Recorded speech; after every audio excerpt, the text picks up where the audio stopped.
Hi guys, once again welcome back to our channel. Thanks for watching our content. We love you so much. Now it's sad news today as a sprint car driver and NASCAR racer Justin Owen just passed away. The news comes after he passed away as a result of his accident at the Lawrenceburg Speedway earlier tonight. He was involved in the accident that happened in Ohio today, and after all efforts made to revive him, he was sadly pronounced dead. He passed away after he was airlifted or taken out by the speedway by a taken by life unit after fast responders were able to free him from the vehicle he was trapped in.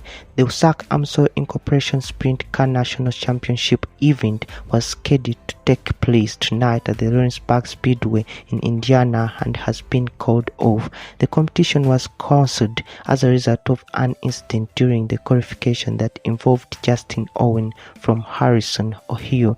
In 2019, Justin raced in the region where he was victorious in the boss sprint feature at Lawrenceburg, and then again the very next night at Massa